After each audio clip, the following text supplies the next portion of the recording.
All right, you're good to go. All right, welcome to this evening's study session.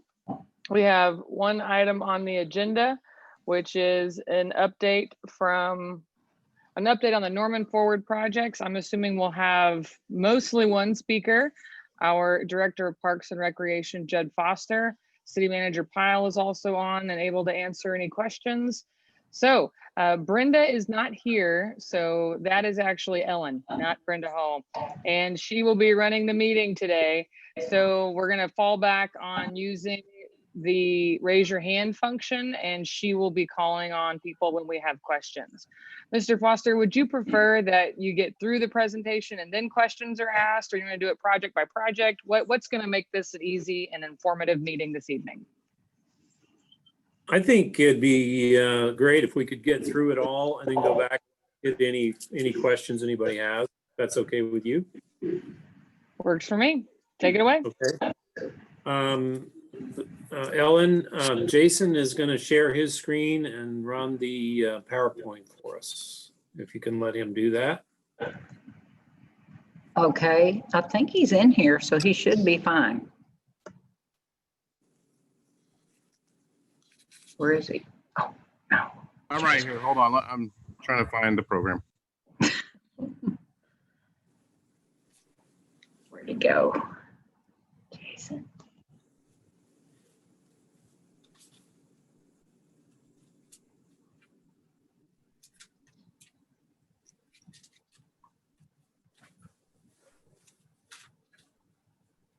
Where'd he go?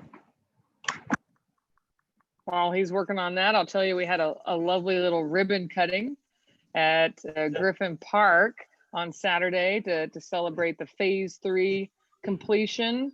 And having been a soccer parent, let's see, Jordan's 13 since he was 5, it was really nice to see it actually flat and extra restrooms and better parking and flow of traffic. So well done. And the ribbon holders were very impressive. I can't remember their team name. Honestly, I don't think they could remember their team name, but they were adorable little 4- and 5-year-olds. So it was very well done. And the Norman Forward ribbon cuttings are always a joy to be a part of. I've lost Nope. Jason. No one can hold a ribbon like 4-year-olds. That's for sure. There he is. There he is. Okay. Also, while we're getting this ready to go, here we go. There you go. I'll come back, Mayor, if you'll remind me, I'll come back to the Andrews Park skate park. Definitely. I won't let you forget that. We are getting close to a ribbon cutting there as well. So, okay, thank you, Jason. This, as the mayor mentioned, is an update on the Norman Forward projects. We have 6 major projects that are in motion in one form or another, either under construction or under design. Go ahead and advance the slide, Jason. The first one we'll talk about is the multi-sport and aquatic facility. All of these projects actually were affected by the vote that we had on the GO bond issue on August 25th, which would have added money to all of these projects. So since that was not successful, we had to get back and meet with the different ad hoc groups to talk about how we are going to go forward given the budgets that we do have to work with. Next slide.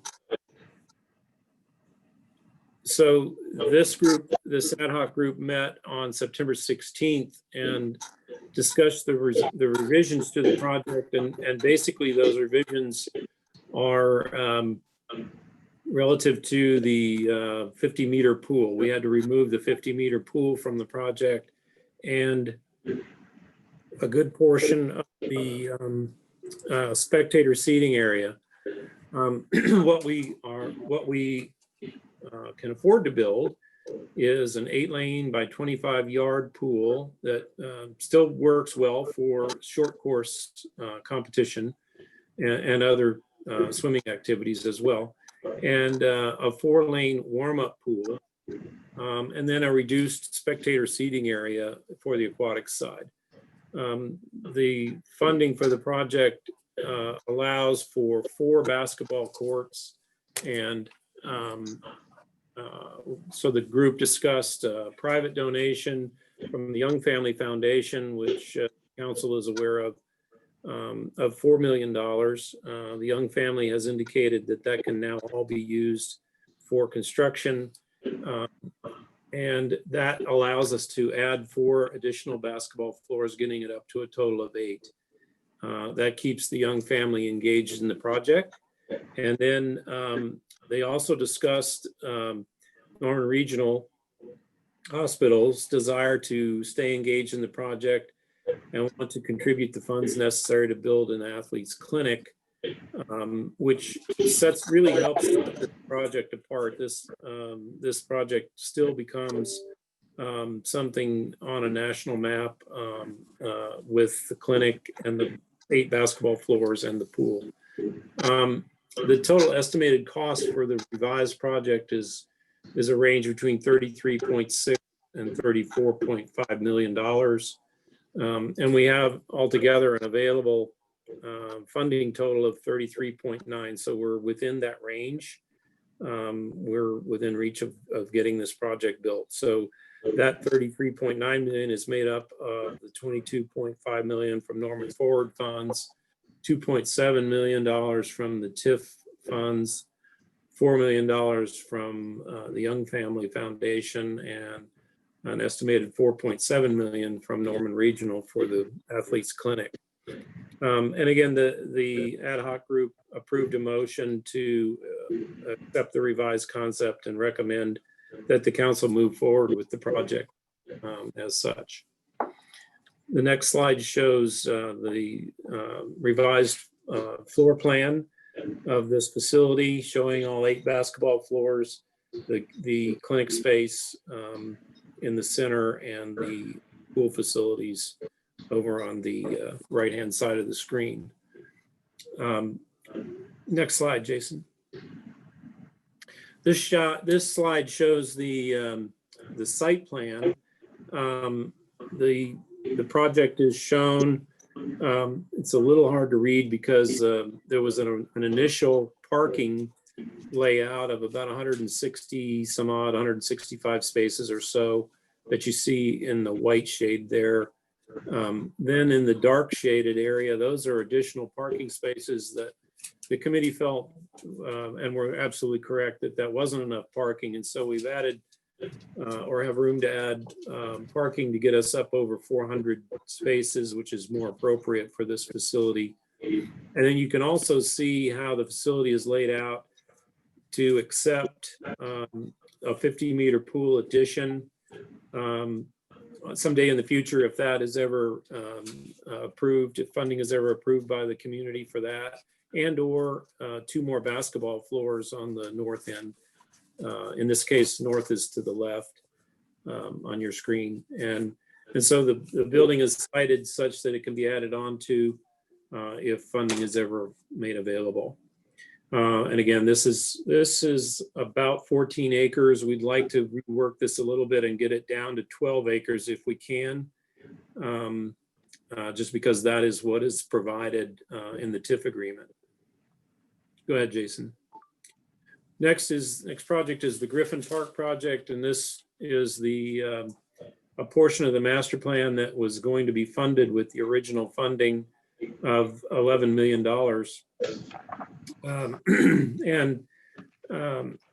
Pardon me, next slide, Jason.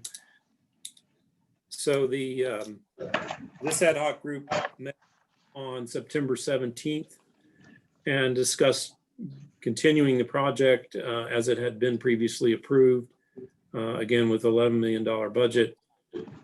The changes that would have occurred and have now been removed again include the indoor soccer facility, lighting for 7 soccer fields, new fields, and additional parking down adjacent to Robinson Street. So we approved a motion to continue the project as planned. We have been doing 2 fields a year to keep all the programs still in motion. We're about to bid the next phase of that, 2 more soccer field regrading projects little bit later this month. And so we're going to continue on as we have been on that project. Next slide. So the next project, this is where the biggest change comes in, is the adult softball and football complex. What you see here is a kind of a ghosted in drawing you've seen before of a 5-field softball complex and 7 football practice football fields. What our budget allows us to build are basically 2 of these fields and some entry and parking, and the committee discussed that. Go ahead, Jason. The committee discussed that, and it's simply not sufficient to even start a project, or even reasonable to start a project on the north side location with that amount of money. 1 or 2 fields doesn't do any of these programs any good in terms of allowing local league play, or let alone drawing a tournament. So in talking to the city attorney, we are obligated to deliver some kind of a practice facility and some kind of a softball facility, given the 2015 vote. And so we feel like the best way to do that is to take some of the money from that's dedicated, this 2.5 million that's dedicated to this north side project, and use it to make some additional improvements at Ruby Grant Park. And I'm going to show you that slide in a minute, but where there's already an open practice field area in the master plan, and do some improvements there, and kind of create a football practice area there, and take some of the other funding and take it to Reeves Park, where the 6 adult softball fields currently exist, and they're going to have to stay there if the program is going to continue, because there's no other option for that.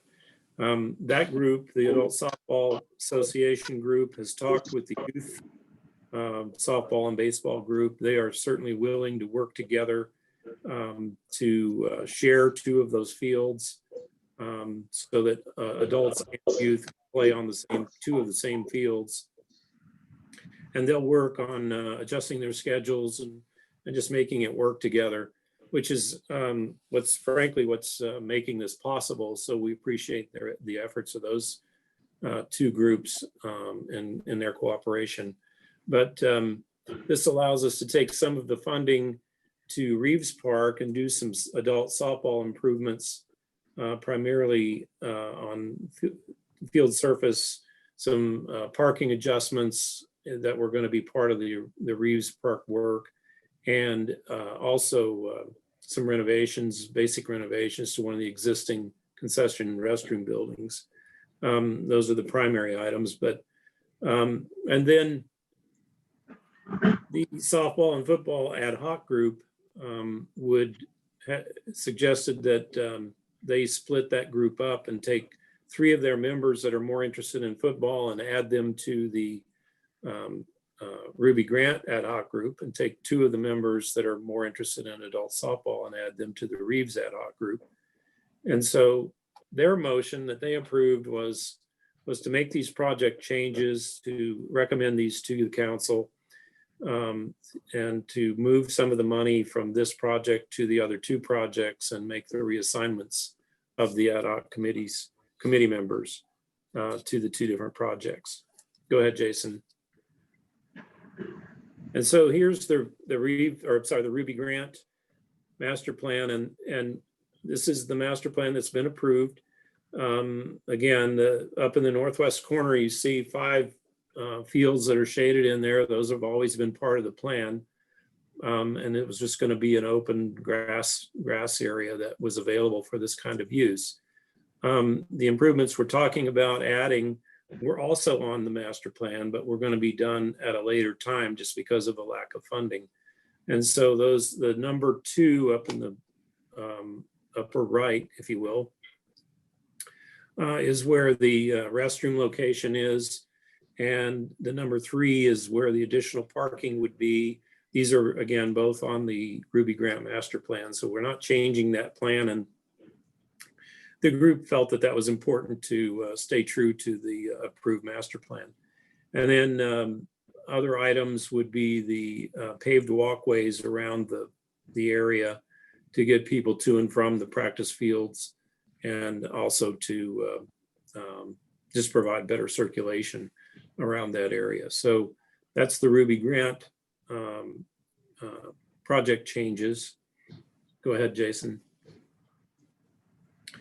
And that group met on September 23rd, discussed all of those things that I just mentioned, and along with adding the 3 ad hoc committee members, motion to recommend those changes to the council and transfer the funding for that project. In talking to our consultant, or our construction manager, Crossland is our construction manager on this project. They're nearing completion of the original work, but if they continue on, if we change their scope and add these new projects in, they'll take, with bidding time and all that that's required, they'll take another 5 to 6 months probably to finish everything out at Ruby Grant now. Next slide. So here's the Reeves image. This image shows what the original $10 million budget will allow. And remember, 2 million of that goes to the park maintenance facility up on North Base and leaves 8 million to be used here at this site. And that 8 million will provide what you see highlighted on this image of the whole park. The dashed rectangle up in the upper right is the 4 softball fields that would be enhanced, and some parking adjustments. And I mentioned earlier, restroom and concession modifications, renovations that would enhance the adult softball program a little bit and allow it to remain at this park. This center complex would be the one that would be shared with the youth softball program as well. They would do that with temporary outfield fencing. Next slide.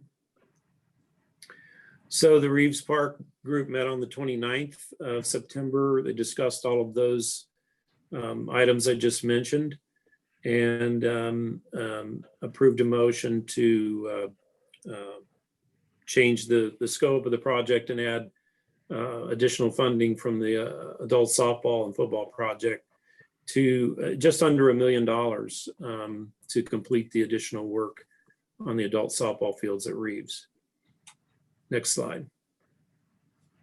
Next is the Senior Wellness Center. This group, go ahead, Jason. This group just met last night, and reviewed 4 site options on the Norman Regional Porter campus. They recommended what was option number 4, which is in the south, that says southwest, and that's a mistake. It's southeast corner of the site. It's adjacent to Finley Street. Currently the project has a budget of $7.6 million. The committee talked about that as insufficient, of course, to build the whole project at one time, which the entire build out has a cost estimate of $12.4 million. And so they discussed that and wanted to make a recommendation to the council, 2 recommendations actually. One was the preferred site option, and I'll show you a map here of that in a second, and also recommend that the council consider other funding options that might exist to subsidize the project $4.8 million and allow full build out immediately. So next slide shows the floor plan. This is the plan that was approved by the group before. It includes a pool, a gymnasium, small gymnasium, some fitness space, a walking track indoors, and a number of multi-purpose rooms and common areas. Again, this was all approved previously and reviewed, I think, by the city council as well. But we used this floor plan to locate, go ahead, Jason, to locate in different areas at the Porter campus, which you see an overall view of there, and the main hospital buildings are right in the center. Just south of that main building is the location of these 4 options. Option one is over on Porter on the west side of the site. Excuse me. And options 2 and 3 are almost identical, only the orientation of the building is a little different in 2 than it is in 3. And then option 4 is just south of that in the southeast corner. That's Finley Avenue on the right, and the property line on the south of that. There's the option 4 that they chose as the one that they thought made the most sense. Just across the street on Finley from this site is an existing bus stop for our city bus service. And the other thing that was discussed here was the rest of the hospital's plan for their wellness center, wellness village that they've been talking about, and how it relates to that, and being kind of a cornerstone piece. Mr. Split was on the call with us, and I don't know if he's on this call today, but was able to provide a lot of information about how the rest of the plan could evolve around this corner and help everything kind of tie together, including one thing that was very important to the seniors, and that's some common open space or outdoor walking and park type space that was you may recall, was in their master plan. And so hopefully the idea would be that would be adjacent to this shaded area where this facility, senior facility, would go. Next slide, Jason. This is a blow up of that in a little more detail. You can see the footprint of the building down on the south side of the site, and 100-car parking lot available adjacent to it. So this one is ready to go and could be started immediately if the funding were available. Next slide. And that is the end. That's where we're at time for questions. I would say, Mayor, that we've got a number of people on the call from the different ad hoc groups. If anybody has a question of a group, and otherwise I'll be happy to try to answer anything you have. Councilmember Holman. Okay, thank you. Let's see. I saw the ability for future expansion of the pool to accommodate a 50-meter pool in the future, I presume. Right, that's correct. And then the football practice fields, Ruby Grant Park. So in the original master plan, those were just envisioned as some flat fields, no seating or concessions type stuff, or was that? That's correct, and it's very important. I'm glad you pointed that out too. In case anybody's concerned, we're still not talking about, never have been talking about adding field lighting or bleachers or anything of that sort. So that's going to remain the same. It'll just be open space for teams to gather and practice. Okay, so where would we be envisioning that youth football will play their games at? They want to continue. They want to continue playing on the artificial turf fields at the 2 high schools and Alcott Middle School fields.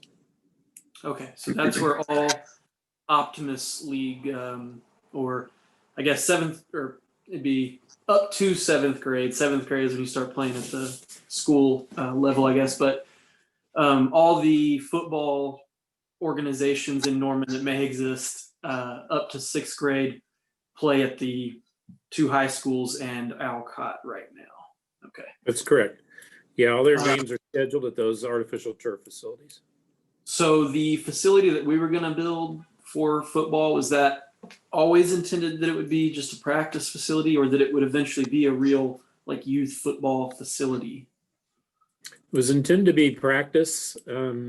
It, with some additional modifications, it could be used for games, but it was, for example, we weren't going to put in bleachers or scoreboards, any of that those kinds of amenities. It was just, again, a place to practice.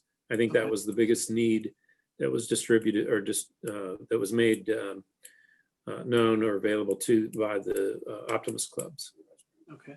And then adult flag football, have they, I don't know how many or what the status of adult flag football is in Norman right now, but They're They have a they're place where they- not a league any longer. okay. Now, I'll say that the adult softball league, Jason, am I right? The adult softball league is going to try to run it on the softball fields, but I don't think it ever made. So it just doesn't. There's not enough interest in it right now. Okay. That's Uh, correct. Okay. Hopefully MPS maybe in the future will be expanding those fields to maybe Whittier or Irving or Longfellow to have ideally I would love to see MPS put in a nice field at Irving since it's on the east side specifically. So I don't know, that might be something I'd be interested in the future of, maybe some kind of partnership between the city and MPS to help out with that, maybe to get a nicer field at Irving, especially since there's so much space there anyway.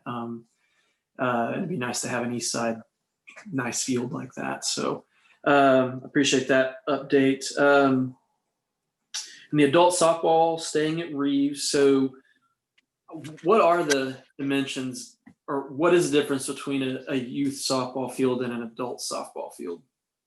Adults need at least 300 feet, a 300-foot baseline. Youth, it depends on the age, but they're going to be closer to 200 or even smaller. Some of them are even smaller than that, depending on how young the kids are. So how do they go about sharing the field if one would be considerably larger, I guess?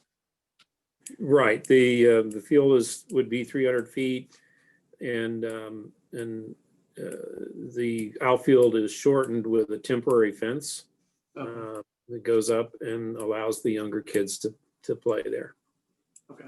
They're actually doing that now at the Reeves Fields. Okay. I guess my thoughts on that would be if that works for the leagues, then I guess that's what we got to work with. So with Reeves, the detention pond, is that still a thing that is needed or that will be happening? I saw the the auxiliary field or whatever that was labeled on there. I can't remember, but yeah. Right. Yeah, that's a great observation. That the pond is still part of the plan. It is now can be smaller because of the changes to the plan. So it will be as required per our drainage ordinance to handle any of the runoff from any parking that happens. But it doesn't have to be as large as it was, and it doesn't have to be as deep, because one of the plans was to dig it deeper and just to get the soil from it to help raise the field elevations on some of the fields. But now we're not going to be doing that, so the pond is going to be a little smaller. Okay. And then the playground area that I think that showed as future, we're not going to really be doing anything with the playground area. Is that what I saw from that map? That's correct. Okay. Yeah, that's in a phase 3, but much later phase. Okay. And to clarify too, for those listening, we're not, this plan doesn't really, there's lots of nice big trees in Reeves Park. We're not going to be messing with very many of them, if any at all. Is that right? Correct. Absolutely correct. Okay. And then the Senior Wellness Center, I did watch the meeting. I really only had some questions about, we had really talked a lot about restoring the street grid to that area. And Rich Street would be running right through the drive to the parking lot. I didn't know if that would be a concern about through traffic going right, through their overhang drop-off area there. It was discussed, and Mr. Split commented that it's not an issue if that's the location that the seniors preferred, that currently the street does not go through. I guess it did at one time, but it does not currently. And the idea that it would not under this plan doesn't present any problem at all, according to Mr. Split. Okay.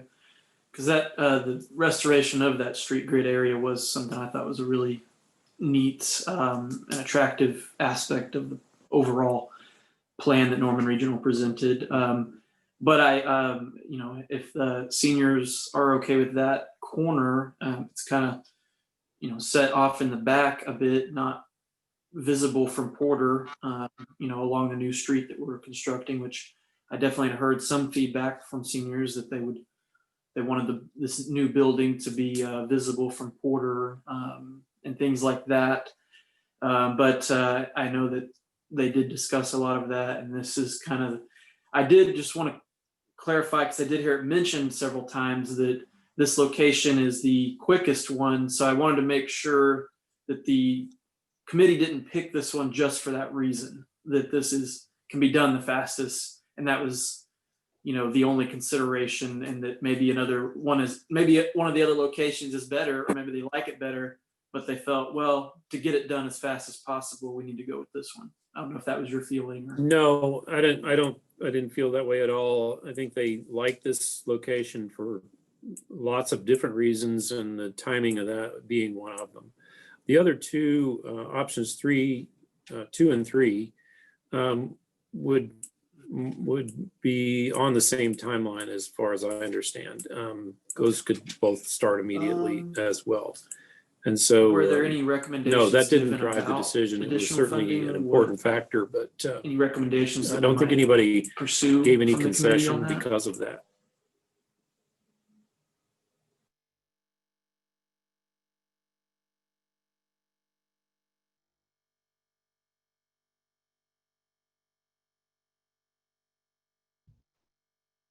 Did both of them freeze? I thought it was me for a second. It's like, I surely thought not. so Two too. people. And then I saw everyone else moving, and I was like, I think maybe they both froze at the same time. Oh, we lost Steven. Oh, we lost them both. Wow. I'm I just back. lost everybody and it just came back. Oh, Is it just that was me? Okay. you both froze at exactly the same time, and everyone thought that it was themselves and not you.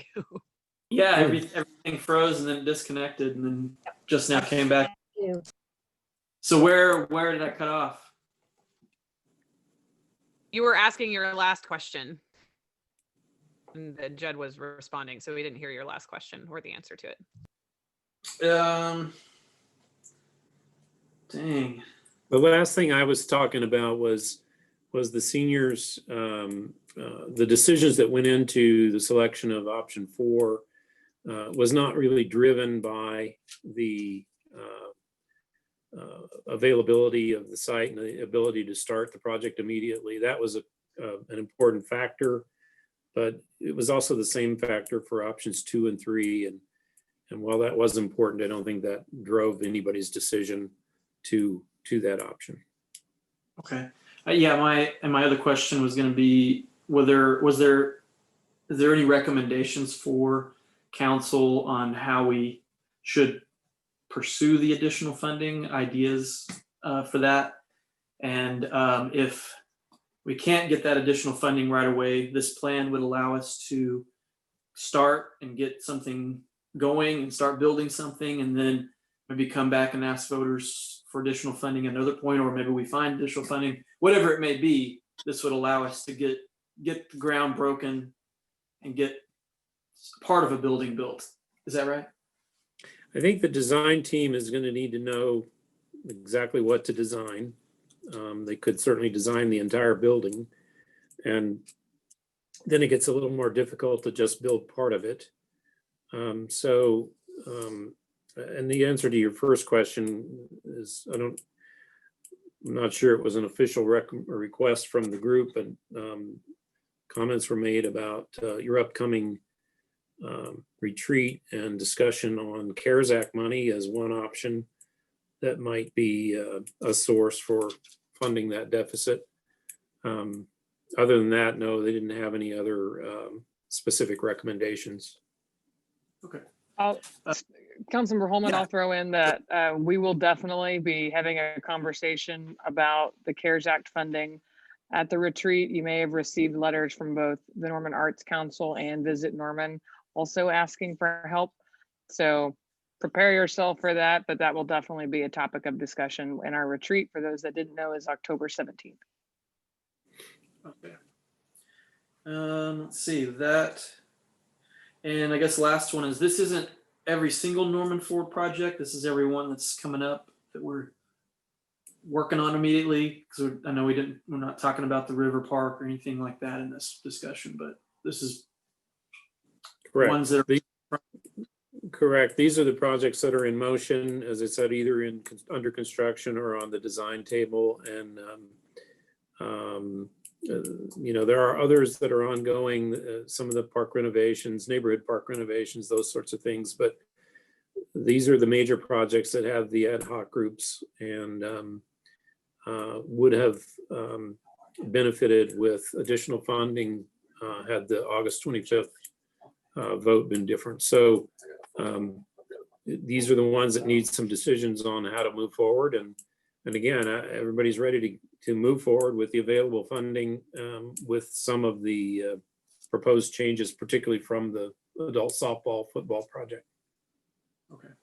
I appreciate all the information and answers to those questions, Judd. Thanks. Sure. You're welcome. October 16th. It concludes on October 17th. Want to make sure I was clear on that.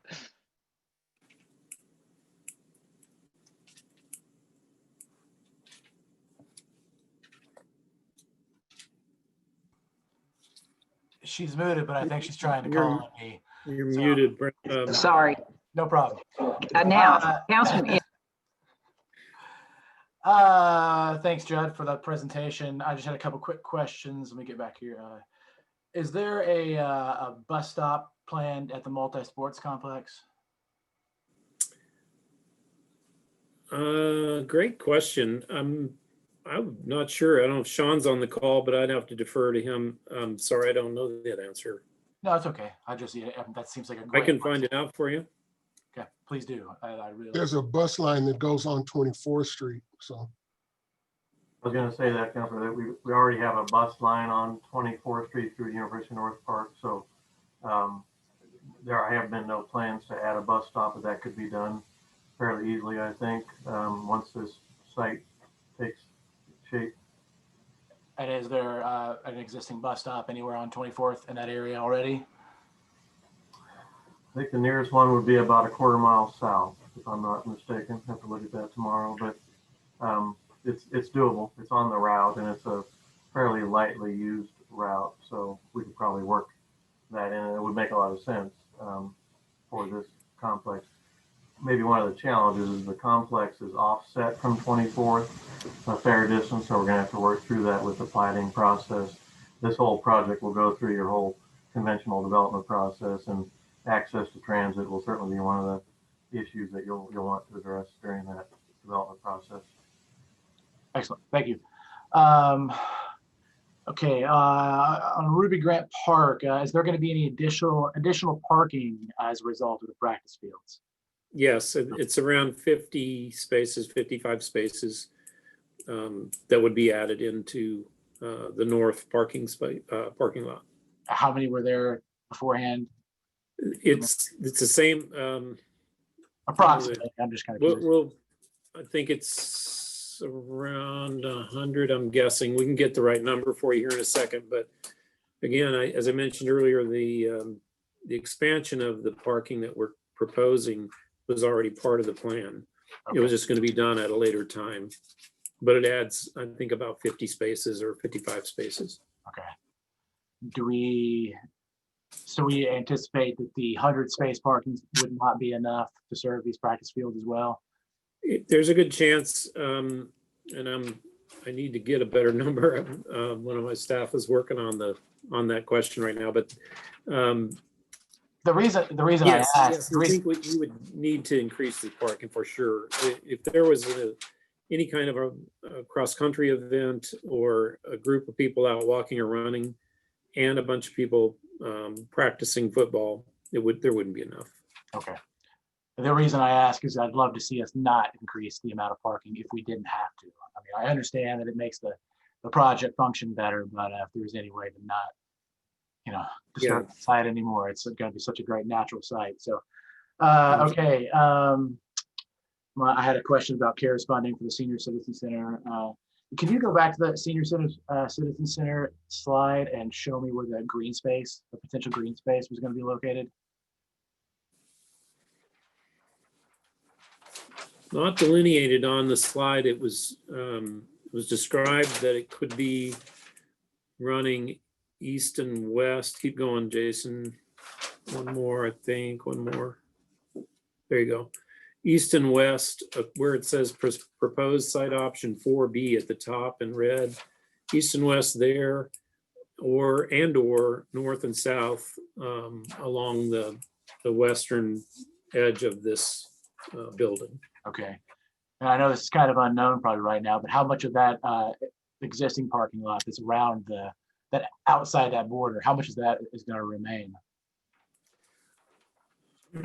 I'm not sure I know the answer. I don't know if anybody knows the answer to that yet. They're working on developing that plan or revising, getting more specific with the plan. And my understanding is most of the existing parking was going to be removed. Councilmember Peacock, in my last conversation with Mr. Split, yeah, there is a lot of fluidity in what that master plan looks like today as they work with future service providers on the site that will begin to form up the opportunity for as many mutual parking agreements as possible. I know is envisioned with open space and that outdoor opportunity. So we will definitely be keeping your thoughts in mind that an ocean of parking lot that is rarely at capacity may not be in anybody's best interest for the reimagined Porter campus. So we'll keep you posted. And I know Mr. Split will be happy to share with us developments in that master planning process, but fluid at the moment. You answered my question. Thank you very much. That's all I got. Councilmember Foreman. Hi, okay, so I appreciate the presentation and all the slides and the ad hoc committee is willing to kind of go back, seeing where to go with this. But I have a question on the slide that, oh, this is how much we have in the Norman Forward to apply to each project. We collect the sales tax and then we allot priority on all of the projects. And, in July, I went from citizen to city councilor. And so being in the thick of the citizens for the last few years, the biggest hang up, like stormwater is going to be held hostage till we get a standalone senior center, et cetera. So I think that our priority needs to be on the senior center and to put the funds there. I know you said, oh, we only had this, I think it was 4.8 million. We could start doing that now and build it out. But I think that should be the top priority over some of these other parks projects. Because the bond failed because people aren't happy with us. And one of the things they're not happy with is that they really, really want the standalone senior center. So I don't know when we decide this or how we move forward. I don't know if this is a discussion for our retreat, but I would place major, major emphasis on making sure we complete that project first if we want to see the residents vote for things that we need that are coming up to kind of build some of those trust deposits. That's all. Your Honor, on that note, our goal this evening on these projects is the goal to find some consensus among council members that we are on the right track and that we've got good, clear communication from our citizens ad hoc committees.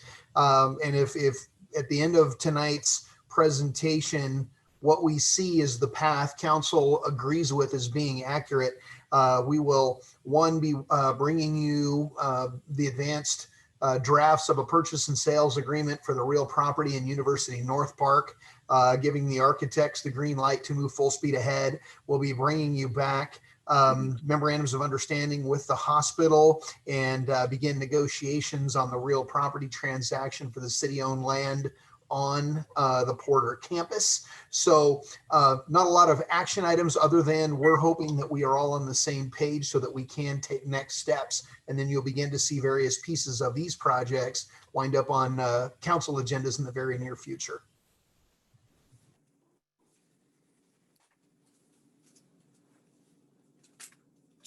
Councilmember Hall.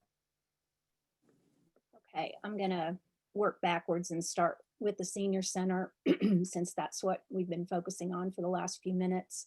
I also listened in yesterday to the ad hoc committee, and I think Mr. Foster has it right on how they moved through the process, and I definitely did not get the impression that they chose this site just because it was the one that might be the fastest path to construction. So I agree with your assessment on that.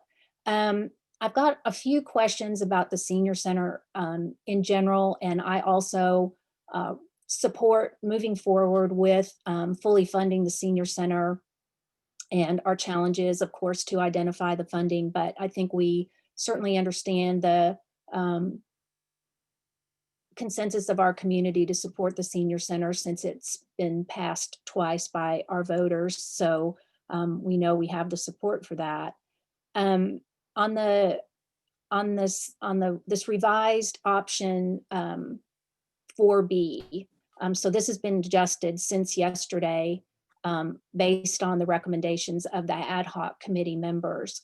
So one of the things that was pointed out yesterday that I'm curious about is I think this revised parking plan encompasses the site where the current New Enough shop is, the thrift shop. Is that correct?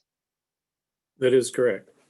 Okay, so we're going to have to add that to the list of tasks that need to be taken care of. And so I'm assuming that building would be demolished?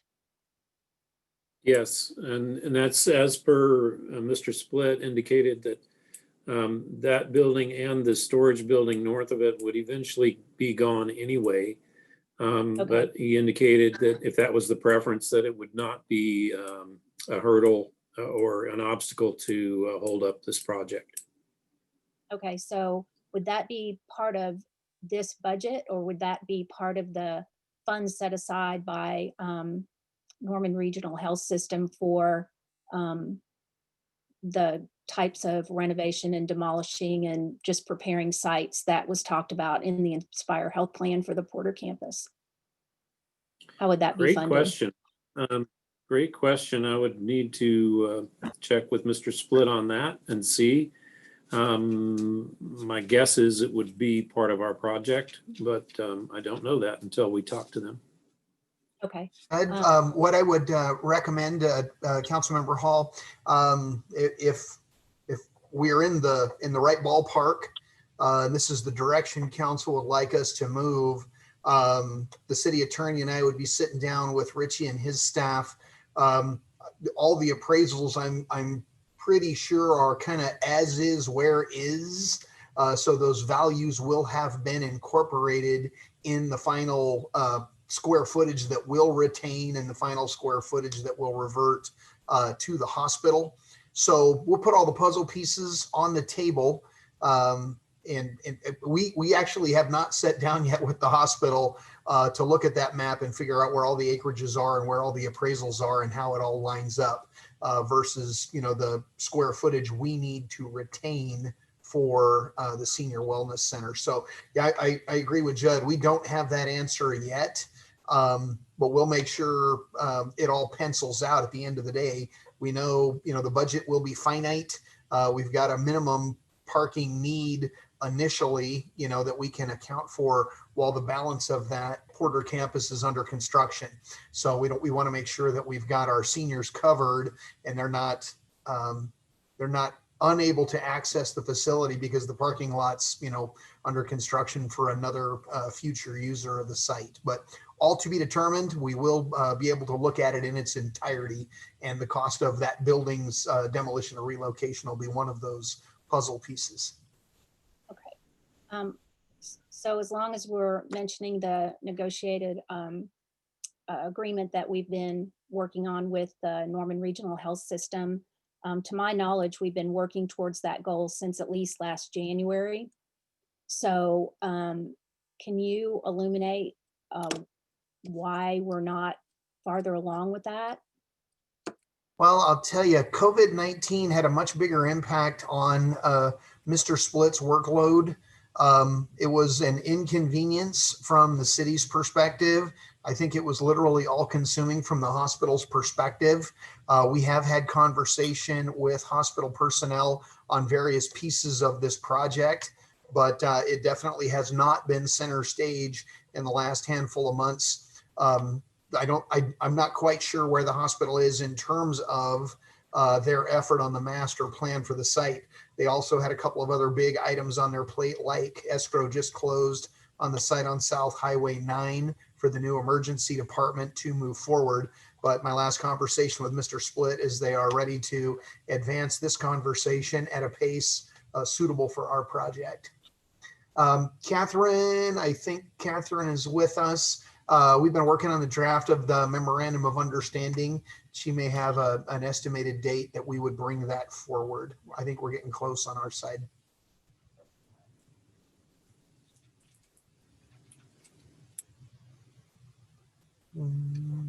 Sorry, my computer froze for a second. Oh, okay. And now my video's not working. But yes, we're working on that on both with the hospital for this site now, especially now that we know where it's going to be, and that we're down to just this piece of the transaction. Certainly, we're also working on the purchase and sale agreement for the aquatic center and multi-sport site. Now that we have this site plan that has gotten that down to 14 acres. So has it been important to understand the recommendation of the senior ad hoc committee as far as their recommendation for the location that they prefer? Absolutely, absolutely. Once we have that location, it becomes much easier to kind of figure out how much land is going to be left and what that transaction will look like. Is there anyone on this call that represents the senior group? I don't believe I saw anyone earlier. No, okay. Because I do think it's important to make it clear to the rest of council who may or may not have been able to see the senior ad hoc committee meeting that their recommendation was not only their preference for option number 4, but they also felt very strongly about doing it in one phase, and they also are expecting council to find supplemental funding so that they can do the full build out. So I'm not sure that the senior group would, they certainly did not recommend phasing it. They wanted to do it in one phase and the full build out, which was also the recommendation in February. So I just want to make sure we all understand what they were recommending yesterday. Let's see.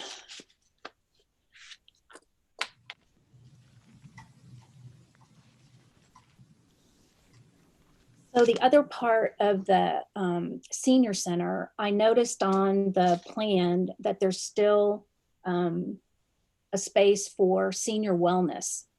So at one point, I believe the hospital was talking about partnering with the senior center in some way.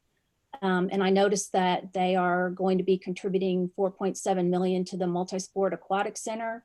So is there any current plan on any kind of partnership on that senior wellness space in the senior center? Not in terms of funding. The discussions that we've had with them are more in line with programming and how they might participate in programming, or be able to offer programming from some of the adjacent buildings that'll be part of the Healthy Village. Okay. That's been. And Councilmember Holman touched on this just a little bit, but and I know that there was a master plan presented and that it is conceptual at this point, but I also just wanted to add the interest that I think I heard from the seniors yesterday, as well as just my own personal interest in restoring that grid plan.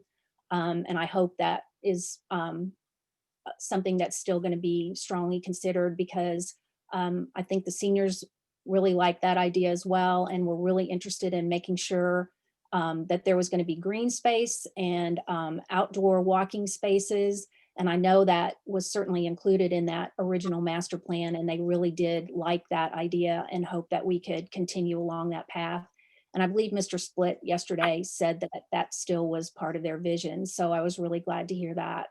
And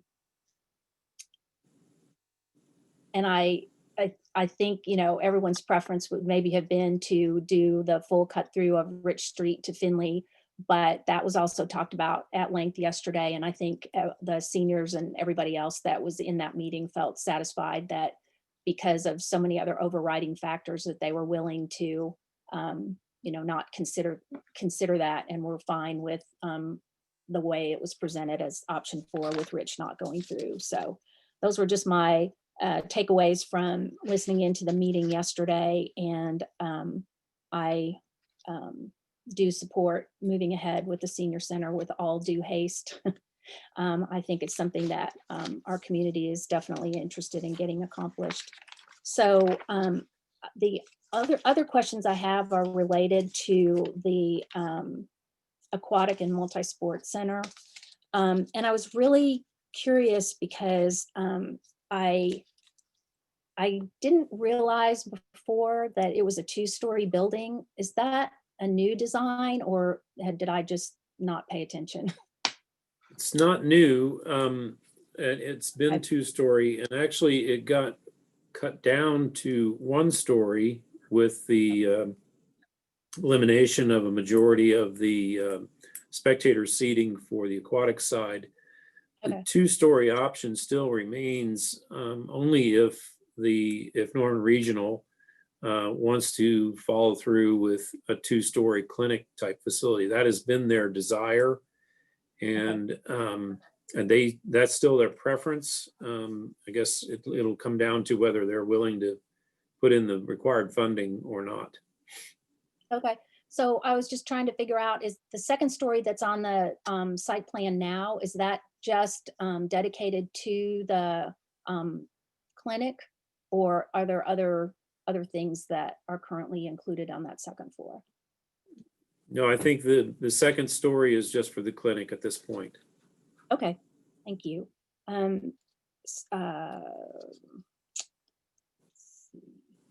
also noticed that we're talking about having additional land.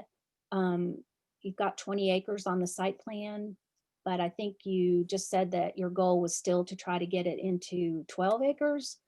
Can you expand on that just a little?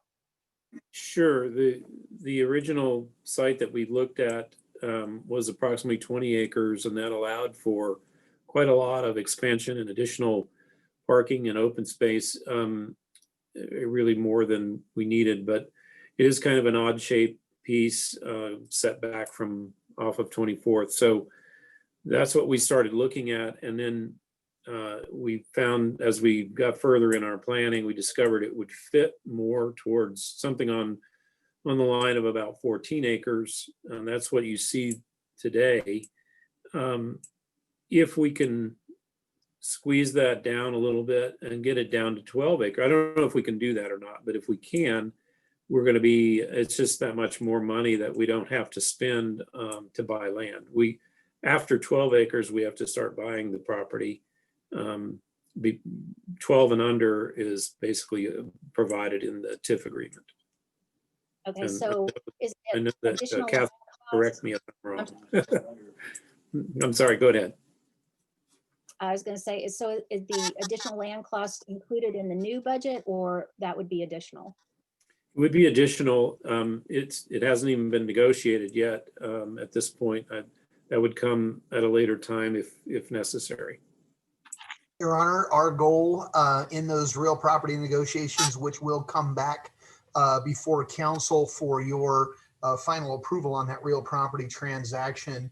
If I'm not mistaken, we have an option on the entire 20-acre site, and there could be value to include in those negotiations a potential, first right of refusal, et cetera, in case another opportunity does present itself to be adjacent to that indoor sport and aquatics facility. So we could tie it up if a need doesn't present itself and another end user shows up and we're not in a position, that property could belong to another end user, and that would be fine too.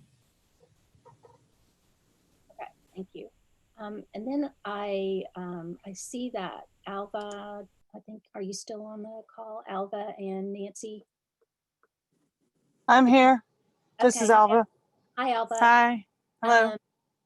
I just wanted to ask you, because I know with the many conversations that we've had over the last many months, that the 50-meter pool was a really important goal for your swim population in Norman. And so could you just kind of walk through what you think of the current plan and making the adjustment to having a smaller pool?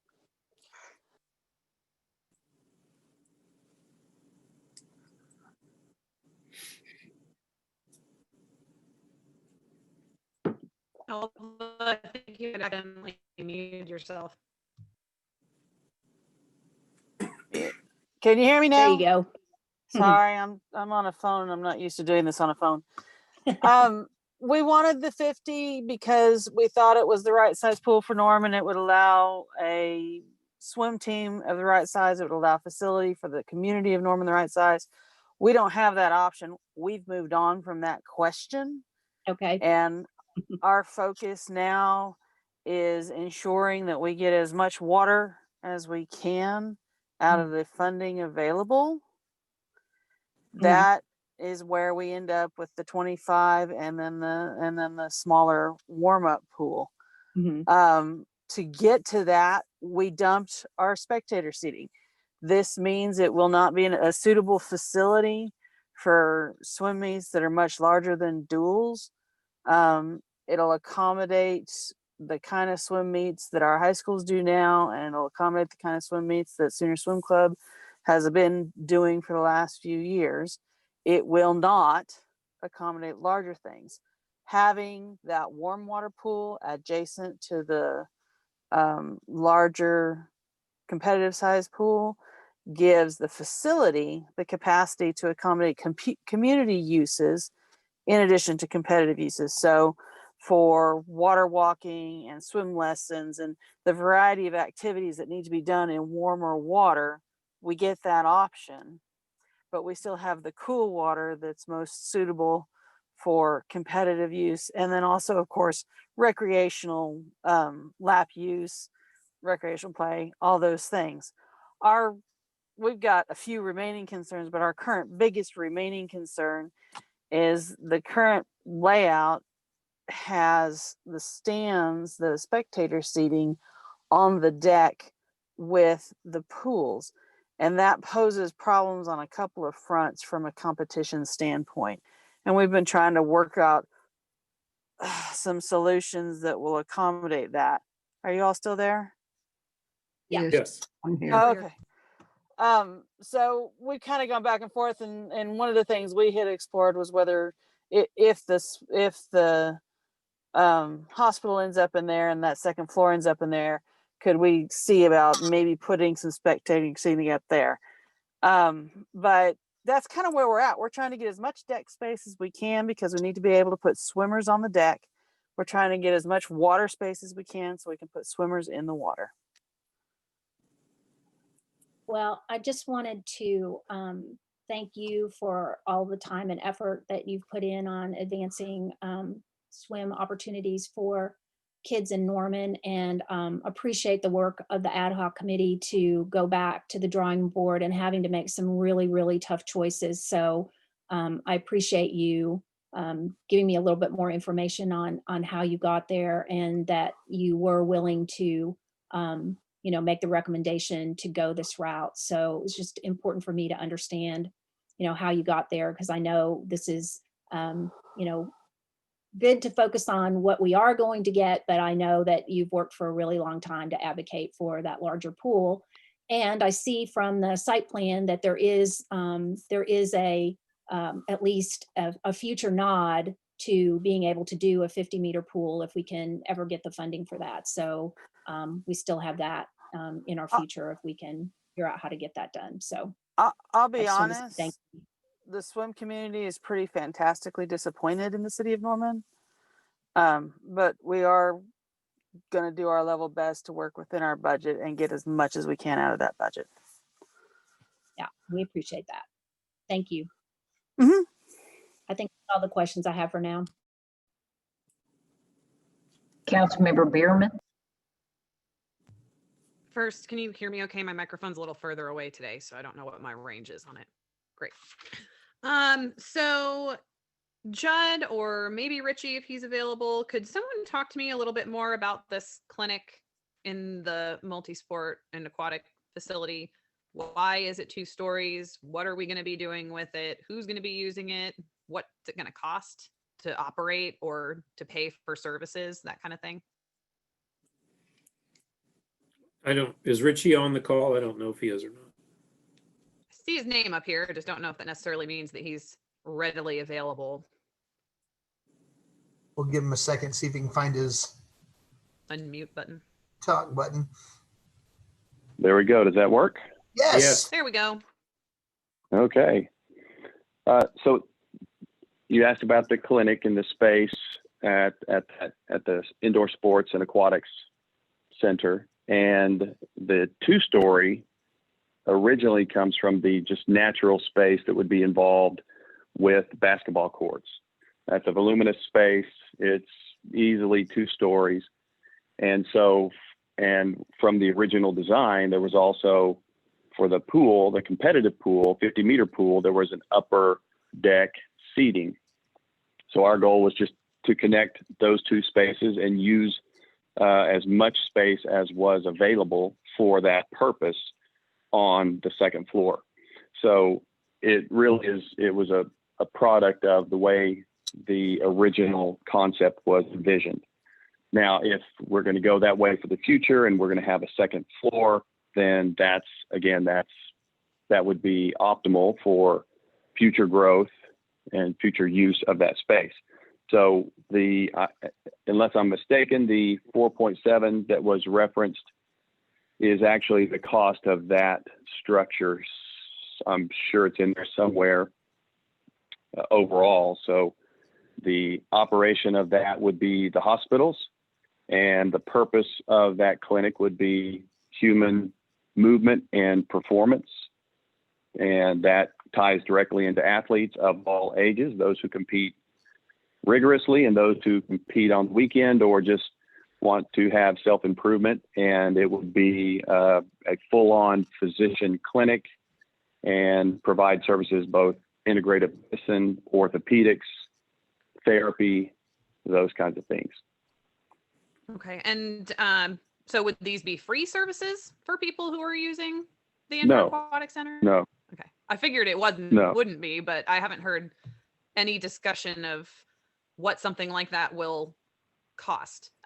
Because it also seems like we have lost the scholarship money for low-income students that was going to be going into programming, because now it's all going into construction. So do we have any idea of what services like this would cost?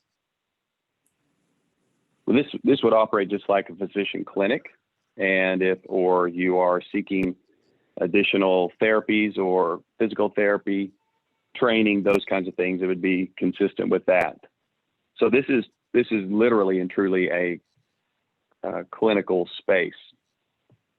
Okay. And Councilmember Bierman, sorry. just the concept of the scholarship program has not been lost on the construction dollar. We've actually been in conversation with Mr. Young, Ray, on the subject of how an additional funding source could be generated to provide those scholarships. That's a very important aspect from Trey's perspective. So we'll be working between now and the day we cut the ribbon on that facility in developing a scholarship fund with multiple sources to feed it. All right, I appreciate that. I was in the middle of a question, I thought, and then I not your fault, Mr. City Manager. It's mine in my brain. Okay, I do remember what it was. What kind of lease agreement is Norman Regional willing to sign for the use of this space? In our conversations with the city attorney, these details are not known yet. They would cover the cost of the construction just in early anticipation. So they would literally be building that portion of the building that they would occupy. So if they paid for the construction, they would not necessarily lease it back, but there could be an operational agreement in terms of long-term maintenance on major building systems. That was just the initial anticipated thought. Okay, I was even thinking even just a sheer occupancy agreement of if this is going to be built, designed for this specific purpose, we would like you to occupy it for a significant amount of time to make that worthwhile. So that's really more where I was going with it. Does not, even if they're paying for the use of the space, but an agreement that outlines how long we expect them to be there. And so that kind of leads me into just kind of some general points that I have. My concern, especially in light of last month's vote, is that the ad hoc committees, through no fault of their own, may not necessarily reflect the feelings of the broader community. Because the bond vote, to me, seemed pretty clear that they wanted us to work within our original budgets, not find money to make the buildings more expansive that would require more annual maintenance and more annual costs for the city.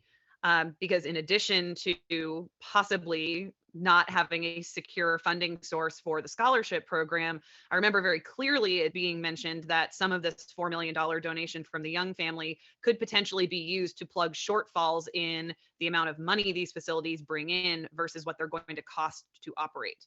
So I do have some concerns that on the other side of this bond vote, we still might not be going in the direction that the broader community wants their tax dollars to go into.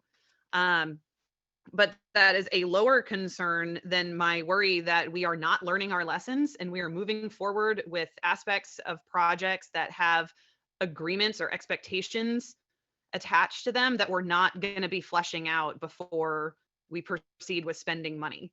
So my personal feeling is that I do not feel comfortable moving forward with any project that has agreements attached to them that still need to be ironed out. Parking agreements, MOUs, operating or occupancy agreements, land purchase agreements, and things that have been expressed by council members and by residents as being extremely important, like ensuring that we have scholarship opportunities for low-income students, not just crossing our fingers and hoping that by the time we get to cutting the ribbon that we have them in place.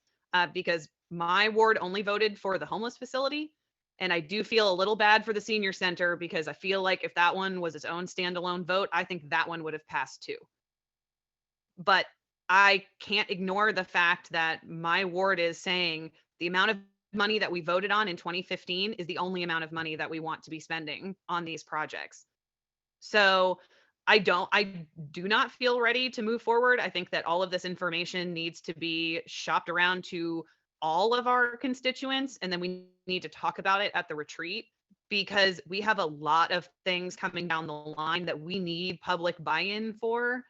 And I don't necessarily feel that the path we're headed down right now is an accurate reflection of what the August 25th bond vote said. So I have some concerns that I want us to keep working on, because I do believe that we need to do these projects. But my last point, and this is something I'm going to call on City Attorney Catherine Walker for one more explanation of my favorite phrase. The Norman Forward ballot proposal said in it, to the extent feasible, we will pay for. And I know that Catherine is sitting there. I can't see her or hear her, but she just unmuted. So I know I will let her confirm that. Yeah, I don't have the ballot language in front of me, but I do believe that is included. So, you know, when we look at these projects and look at ways to get them done within the budgets, this issue really came up with the adult softball and flag football fields. Is if we're going to take money from that project, we want to be able to provide those services to the residents, the adult softball and flag football, in some meaningful way. And so we worked really hard to do that. But all of that is an effort to try and get it to work within budget. I don't think the language ever of the ballot back in 2015 ever foreclosed the opportunity or prevented us from seeking additional funding from other sources. But I don't think we're obligated to use Norman Forward funds or City of Norman funds necessarily to do things outside of the budget that we have. So, you know, I don't think using funds from a Trey Young donation or from the TIF or from the hospital to make these projects work is forbidden at all by the 2015 language. It's just no, really that's certainly not the point I was. That is not the point that I was trying to make. Simply that we are not obligated to simply build all of these projects in exactly the way that they were intended. The whole point of having the language to the extent feasible is a recognition that things happen. Sometimes it's a revenue issue, sometimes it's with a cost issue, but it provides us the flexibility to decide what projects we prioritize and whether or not any extra funding we're able to acquire goes to one project or multiple projects. We have other projects that are included in Norman Forward that we don't have funding sources for that aren't being considered in this discussion. So, and we don't necessarily have to go above and beyond the one budget that voters approved. The one budget we know voters approved was in 2015. And whether or not we can meet the expectations of the ad hoc committee, I think voters have said it's not build your dream facilities and find the funding wherever you can, because they've said, no, don't take more of our funding. So I think there are a lot of things that we have to think about. I think we need to talk about the impact of moving some of these projects over to Ruby Grant, which was intended to be a passive use park. This is not the first time that Ruby Grant has been brought up as a possible location for other Norman Forward projects. So I think we have a lot of things to consider, and I certainly don't feel comfortable or like I'm in a place to provide a recommendation that we move forward on these things without some additional discussion and getting some additional public feedback on whether or not this is the track that they want us to take. Because I do see a lot of additional pitfalls that we're putting out in front of us with all of these agreements that we hope to have ironed out before we reach the next step, because that's exactly what bit us the last time we tried to do that. So that's pretty much everything I have.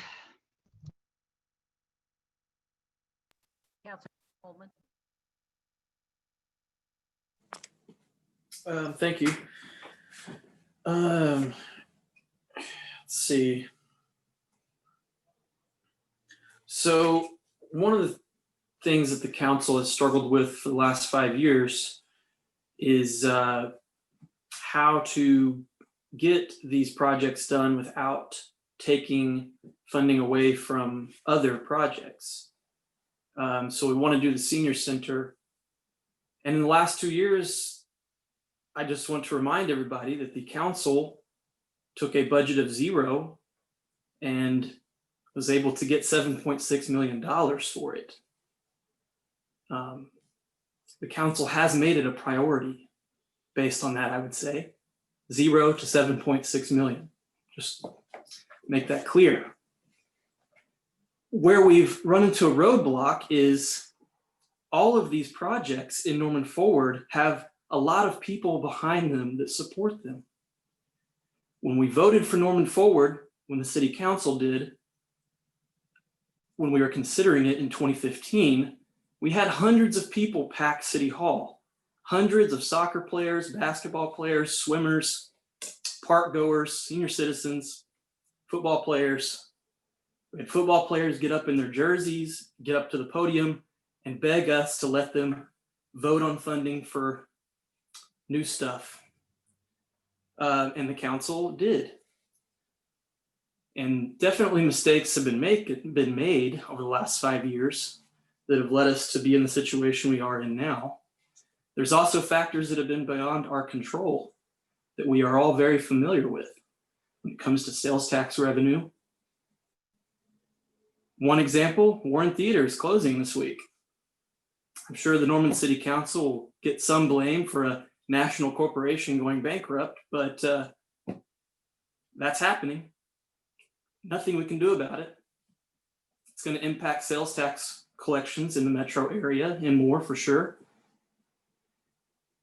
So the problem I've had is making the senior center a priority, getting it done. How do we come up with that additional funding without taking it away from the other projects? How do we do that and explain to those other people, I'm sorry, we know you've had to make cuts to your projects already. You're not getting what you wanted. All of you are making cuts to your projects,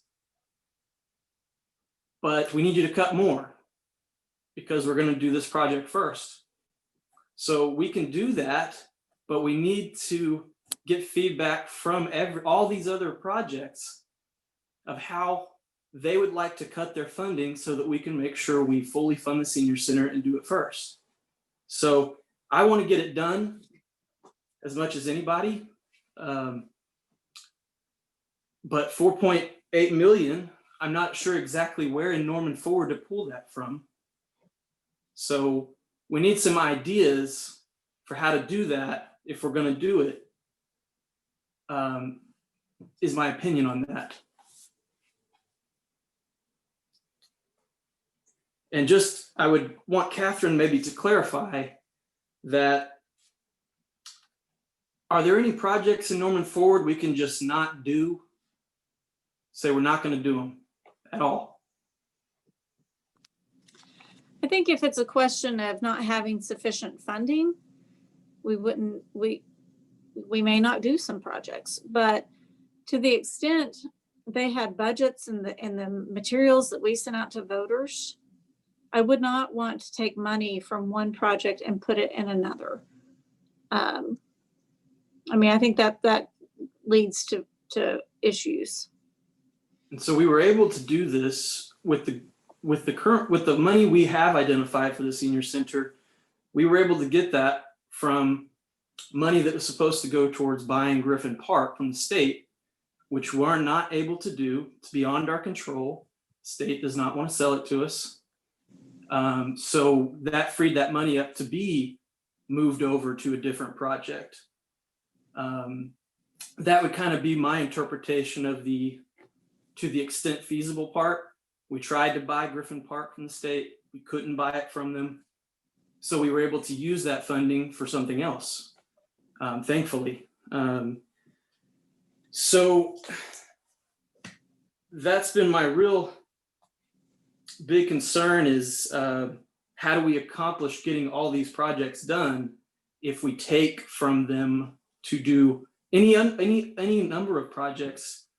So we do the senior center first, and then what's the one after that? Do we take money from other projects to get the second priority done?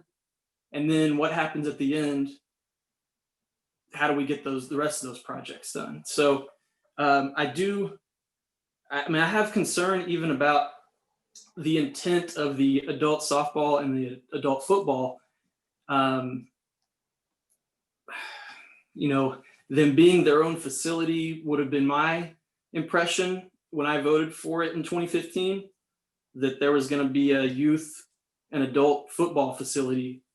Because when my cousins recently played Optimus football and they played in the outfield at the baseball fields at Reeves Park, That's also where my dad played Little League Optimus football in the 70s. Was in the outfield of the baseball fields at Reeves Park. I guess I was fortunate. There were 4 football fields at Griffin Park that I got to play on in the 90s. But those are gone now. They've been converted into soccer fields, which are very nice. But my impression of the 2015 vote would be I'd be getting a new youth football and adult flag football and a new. If I were in an adult softball league, I would be expecting that I'd be getting a new adult softball facility based on the 2015 vote, not the recent vote and additional funding, but based on what I voted on 5 years ago, this month actually. That would have been my impression. But understanding that the circumstances are the way they are, we have other fields where games can be played for football. So practice fields at Ruby Grant that were, based on the conversation tonight, already part of the master plan in Ruby Grant Park. Some practice fields, just general intramural fields, I would assume, not specifically football, but just anything. But I have less. I feel like we would be meeting the intent by doing that and fixing up the fields at Reeves, although it's not a new facility in a new location like I would have kind of hoped for. And I would also agree with Councilmember Bierman that I would not feel comfortable moving forward with some of these things that we don't have agreements with yet, or things really, if we own the land already, the city does, and it's fulfilling the intent of what people have voted for in 2015, then I am for moving ahead as we can. But other things that require negotiations with Norman Regional about property spacing or the UNP area, things like that, I definitely would want to hold off making some further decisions until we have some of those kind of settled a little bit more. So that's my, I guess, my recommendation for the evening. Thank you. Councilmember Patron. Thank you. I feel like I'm on a little bit of an information overload. This is a lot. And yet I still have so many questions. Okay, just for the public who are listening, at the very beginning of this, Canadian River Park was mentioned, and I just want to make sure that everyone understands that that money is not being spent in this on something else. So it's set aside as a placeholder, correct? Hello? That is correct. Okay. I have some real concerns that I share some with the other people here about certainly hoping that we are looking at scholarships, and I would love the opportunity to get to talk to Mr. Young about what they envisioned. So going all to construction is when, on August 25th, we're talking about it being for programming and scholarships, and now it's going into brick and mortar. And so I don't know, I certainly hope that we are bearing in mind that there are a lot of kids that I'm sure would like to have the opportunity to play basketball. And if we overbuild and we make this so expensive that we can't even offer scholarships that truly cover it, that's a problem. I have more questions about the 4.7 million for the clinic as well. Mr. Split, he mentioned that part of this, I think he believed that we had been forwarded the construction budget for it.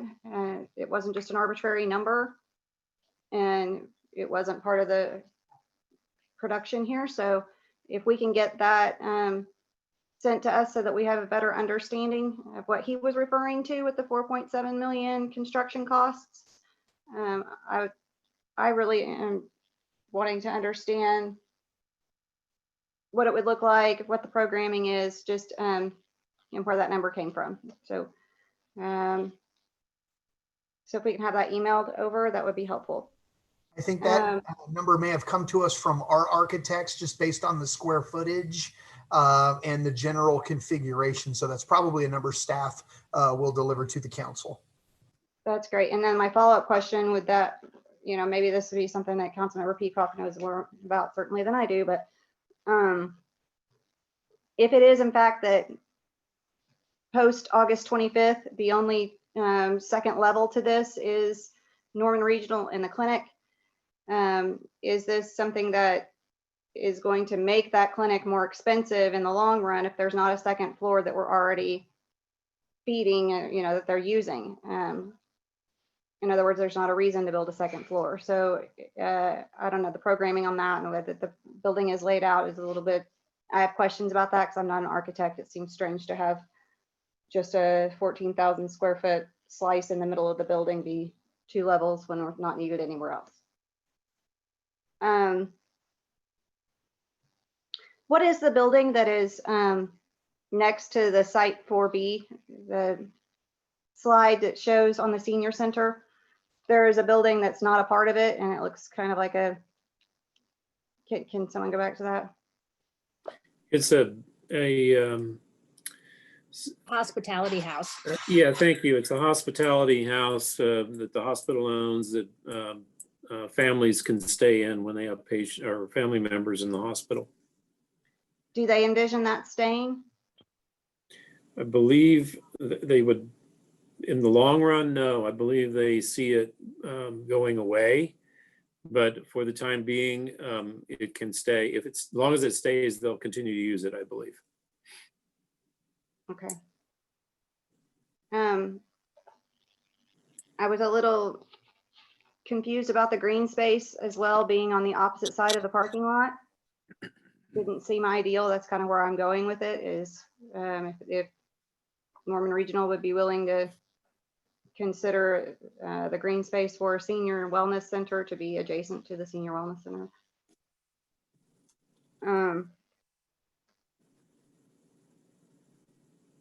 Okay, just so the public understands, I think it's important to ask,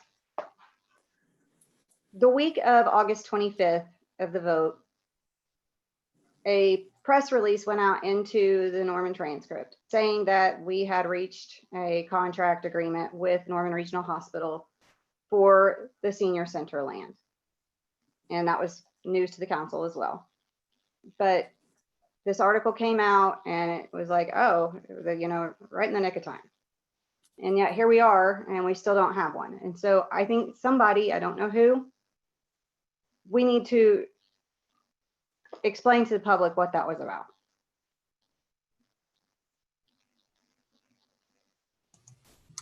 I will put my fingers on that and work with Miss Annalise Meyer on clarifying that particular report to bring everybody current as to where we are and what steps remain for that final site location. I think if I'm remembering the right story, the timing of that question had to do with were the senior ad hoc committee members comfortable with citing the project at the Porter campus versus the Reeves Park campus? And that was a question that was deemed important to have answered before that ballot question went out. Okay, I'll try to pull up the article for you, but it was more along the lines of that there was some major progress that had been made about, you know, the land swap and coming down to the brass tacks of the entire project in that last week, because there were a lot of people asking questions online. And as far as when they asked me about it, I was like, well, I hadn't heard that, but that's exciting because, you know, as Councilmember Hall was speaking about, we've been trying to make that happen since January.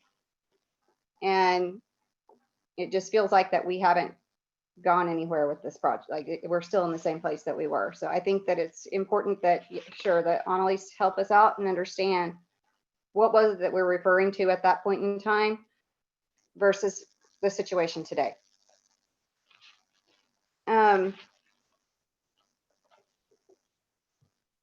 same, I still have cost estimates, just curious on the multi-sport and aquatic and how they derived it, the number that they did.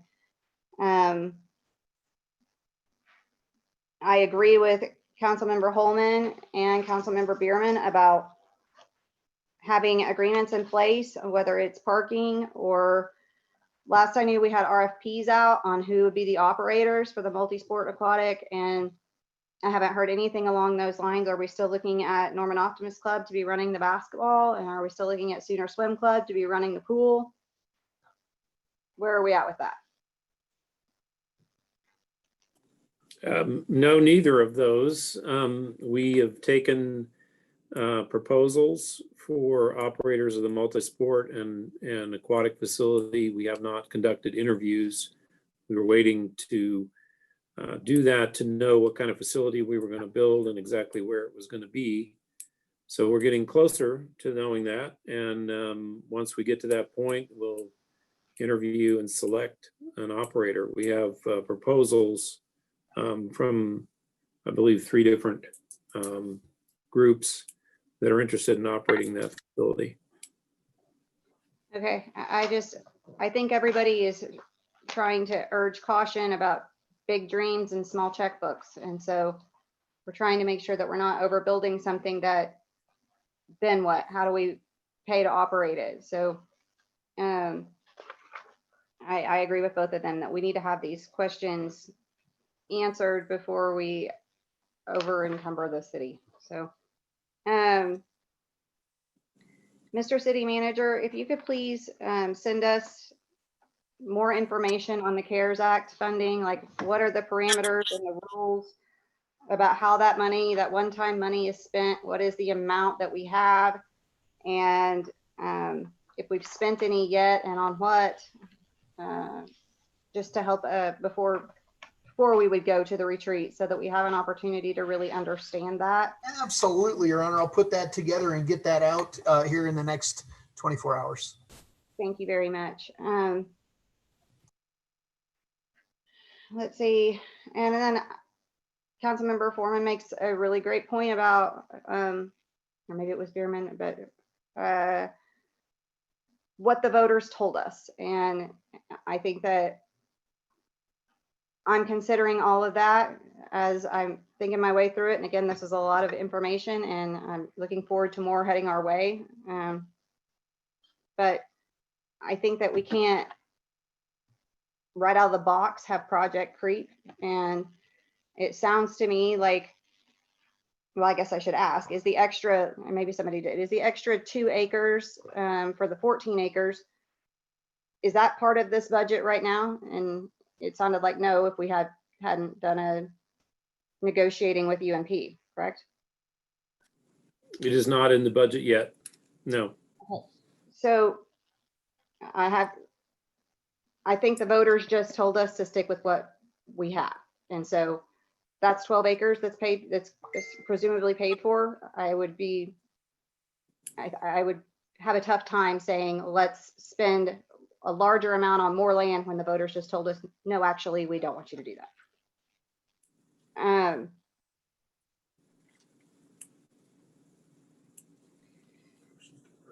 Mr. Split, is it absolutely out of the question that we would be getting a donation for senior center? Some money from the Norman Regional Hospital added to the senior center budget. So that's a part of the ongoing negotiations, the value of the land and other options that could be available. So the answer to that question is it's possible, but it depends on where the conversation goes about the needs. What are the priorities? What are the needs? And how can we best meet those needs? Okay, if there's something that this council can do to help facilitate those discussions, I'm sure all of us are eager to have those discussions because as we're hearing tonight, the senior center is still short money. So whatever that looks like on your end, I'm sure any of us are happy to have those discussions. Mr. Francisco, is he with us? Yes, ma'am, I'm here. Hi.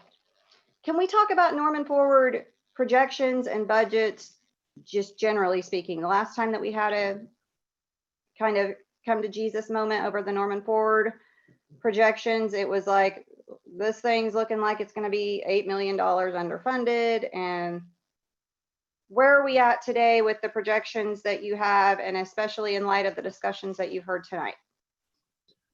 We're still sitting at the feet of Jesus. We are, the Norman Forward Citizens Financial Oversight Board met yesterday, actually. Council will receive their annual report at your October the 13th meeting. But one of the things that will be talked about in there is the continued shortfall in sales tax revenue. There was some discussion amongst the committee about what to do about that, but that it is still hope that we'll be able to meet the project budgets. We have had some savings in some other projects. We have had, because of the delays in the projects, a reduced amount of debt financing that is required.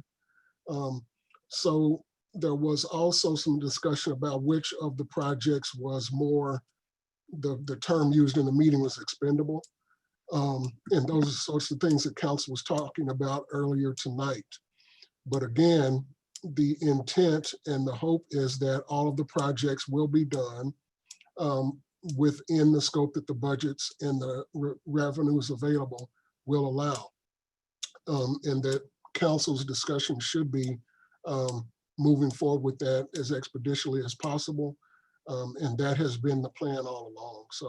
So again, there is in the annual report that you're going to get an update to the pro forma analysis of all of the projects and when they could be financed on a cash flow basis right now, with the $7.6 million of available funds, for example, for the senior center project. But there is no discussion, at least amongst CFOB, Citizens Financial Oversight Board, of moving money from one project to another. It has just been about meeting the project budgets. Does that answer your question? Yeah, is there a update on the amount of shortfall that we would be looking at? And if so, when?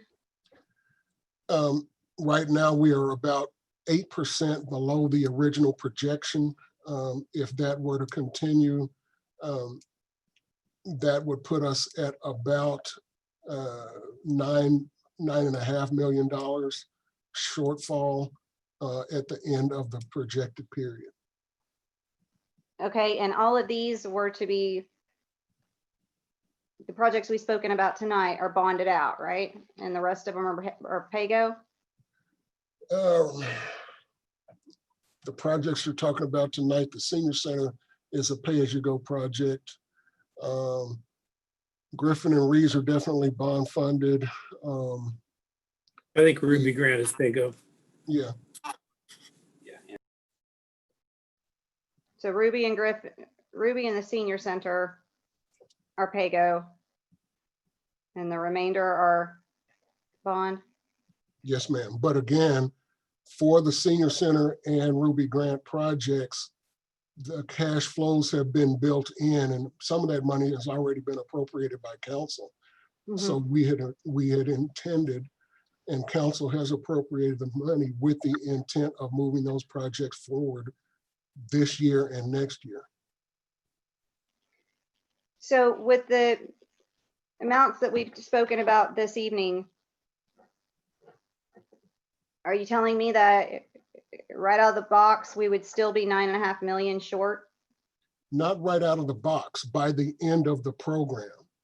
So again, each fiscal year when council approves a budget and allocates the money and appropriates the money for that year's budget, you make decisions about, from a cash flow basis, what can be done in that year. And all of these things are playing together over the next 10 years to see what we'll be able to do and the scope at which those projects can be done.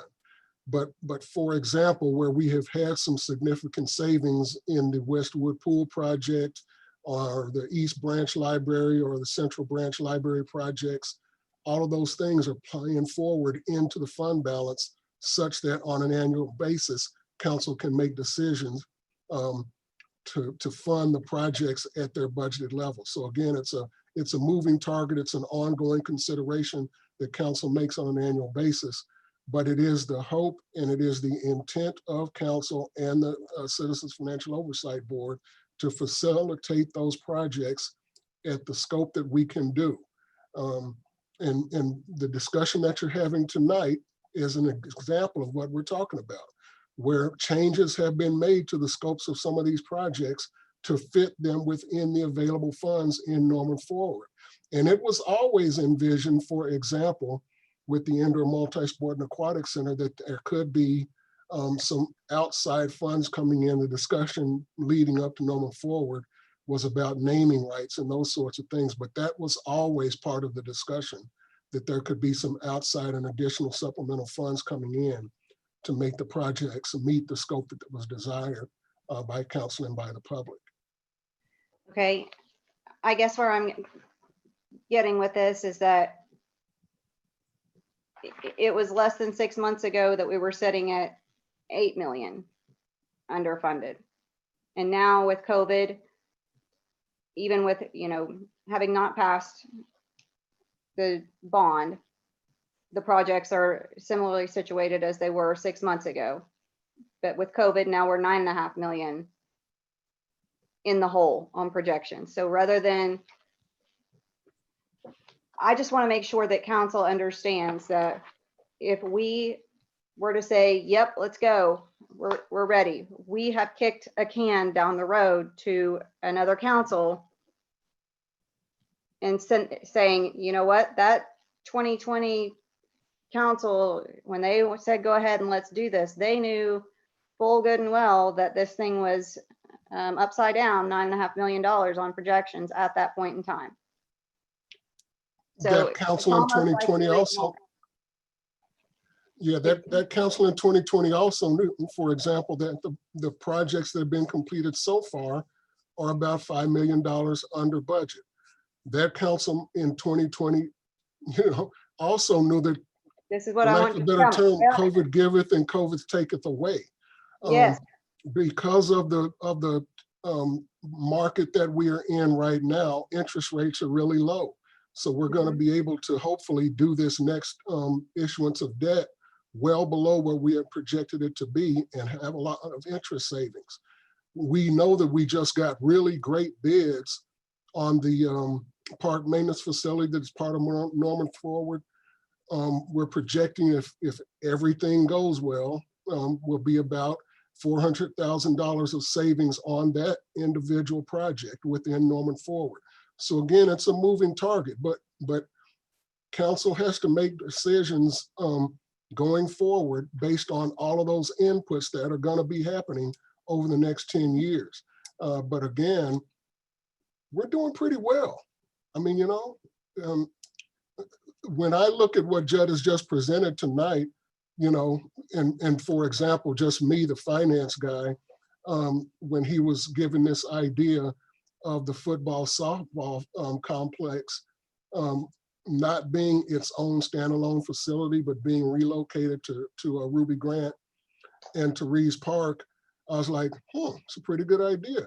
We can make that work, And again, I think from a financial perspective, that's our job. From the council's perspective, in making the projects work within their budgets, that's your job. But again, you have been presented with some really good ways to do those things within the available revenues. Mm-hmm.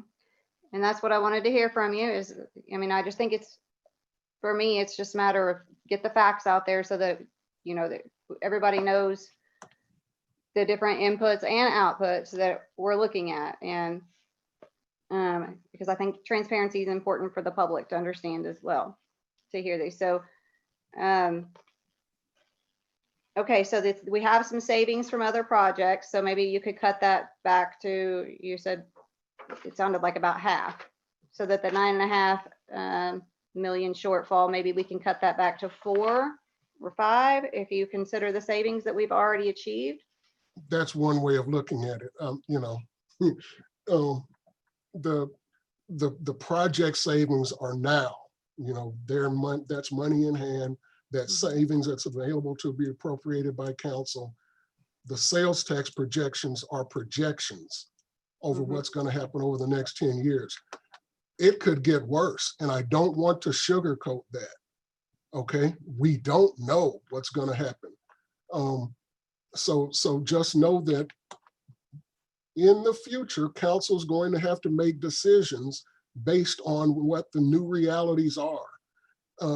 But I think council's done a really good job so far of adjusting to what the realities have been. And I have to believe that you'll continue to do that. Speaking of adjusting, I assume that we have adjusted the expectation of growth in those accounts as well, right? So we're probably not doing a whatever it was before, 4.5% growth. Yes, in the pro forma projections that you're going to see, the long-term sales tax growth rate has been adjusted to 2%, and the long-term use tax projection has been adjusted to 5%. Okay. That was really helpful, Mr. Francisco. Thank you. And then is Mr. O'Leary on the call? If he's not, maybe Mr. Francisco, someone refresh my memory if possible. We had the conversation about the James Garner and potentially getting some federal funding to, again, help with this shortfall, if you will. And am I remembering correctly that it didn't score as high, or it did score high and we moved it up?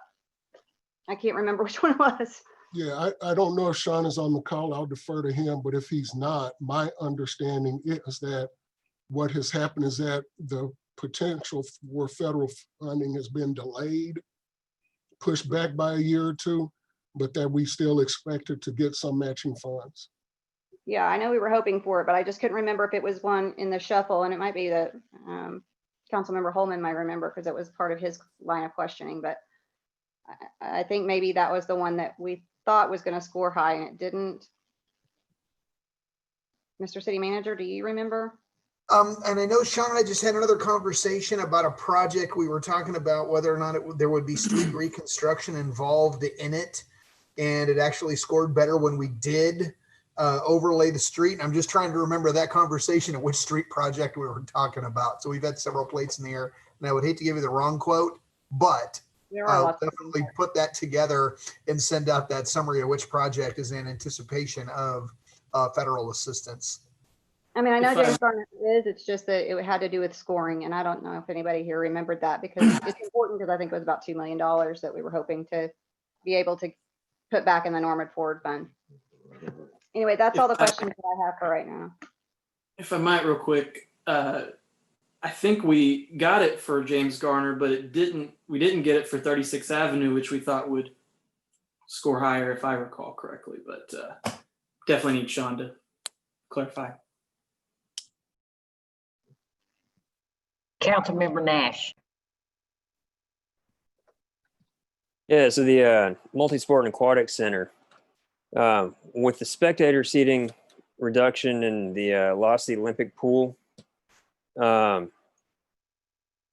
what extra municipal appeal remains? Like if we cut those elements out, then is it still going to be interesting enough to attract competitions and sports teams from out of town or out of state to come in here and spend money in our city? I'll take a shot at that, and then the aquatic folks can jump in too. But the message that they delivered pretty clearly was that we need more water space. We need more water to swim in. The 25-yard pool is a short course competition pool or a pool that can be used for short course competitions, which does serve a need and would bring some visitors to our city to compete. Certainly any water is better than no water. And with that, I guess I would hand it off to the others to add to that. I'm with swimming. Can everybody hear me? Yep. Mr. Nash, we won't draw regional meets. That pool will be large enough, just barely, to serve small dual size competitions. So for example, the high school teams now tend to compete with 2 teams or so when they have a competition, and that's what we would be able to do.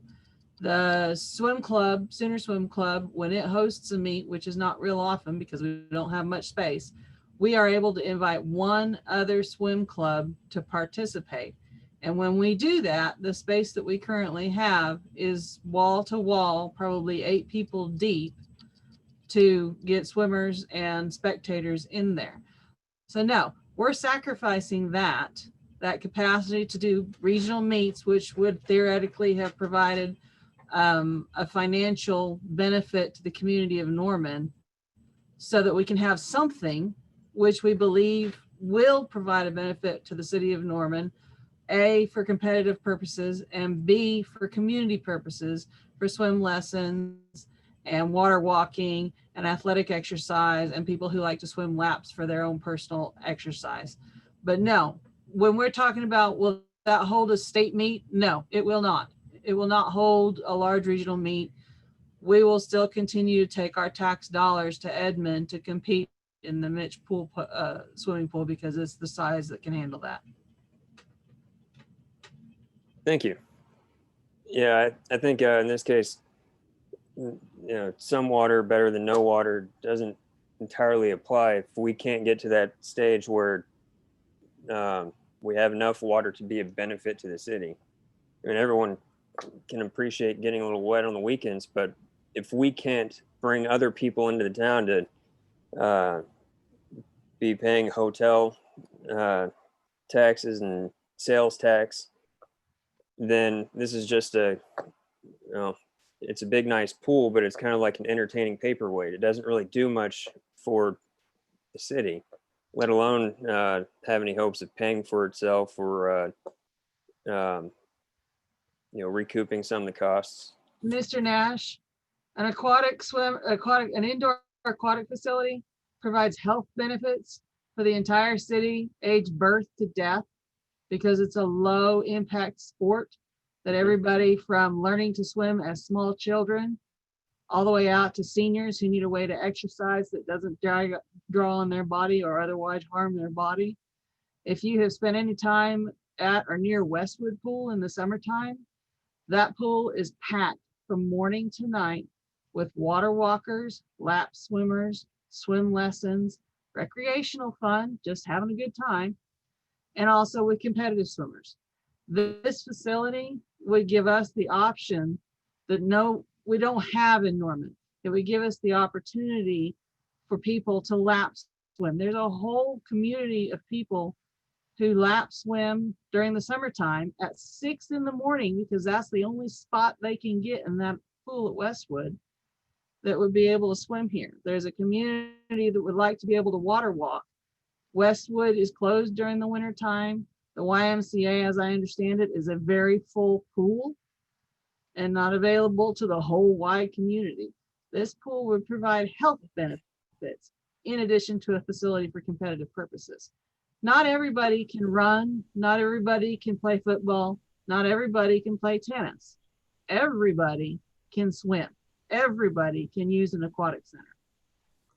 Mr. Foster, what is the OU pool mainly used for? What are its dimensions? How big a facility is that? Because we know that's been a question mark for the last couple of years about its ongoing availability to the public. The indoor pool at OU? Yes, sir. I'm going to refer to, but I'm not positive about that. The indoor pool at OU has 2 pools. There's an indoor lap pool, which is roughly the same dimensions as the one we're talking about. And there's an indoor diving pool, which is much smaller than what the warm water pool would be, and far, far deeper than what the warm water pool would be. So in the event the OU pool became unavailable to the citizens of Norman, the facility as proposed at the multi-sport and aquatics facility would at least replace the lap pool in the OU indoor complex? Yes. Thank you. That was just for my own personal education. I appreciate it. Mr. I do Manager also Powell, think that it provides an additional benefit to the community through the swim lessons and aerobic exercise and other things. But City Manager Pyle, I'm glad you asked that because I was going to mention it as well. I know that one of the concerns from the Sooner Swim Club was the indoor pool at OU breaks down all the time. It's old and it needs to be fixed. And so I think it very much does meet the needs of our community and fills a gap. It may not be a huge money maker. It may not bring the large tournament, but we did save room for if we decide to ever have a Norman Forward 2 to allow that to happen. And I think that's worth keeping in mind. I will point out, you know, you give credit council for being flexible, but I think the credit needs to go to staff at this point. We were told by the voters, make it work. And we saw an amazing presentation tonight where they made it work. I appreciate council's due diligence and making sure we have the I's dotted and the T's crossed. And I know that the city manager has a target of a month to have things locked down, but we've used the phrase kick the can, which if there's a City of Norman drinking game, that's definitely one of the boxes. That phrase we use it a lot, but unfortunately, I think the can changed. We tried to put something forward, it didn't work. We have something else going forward.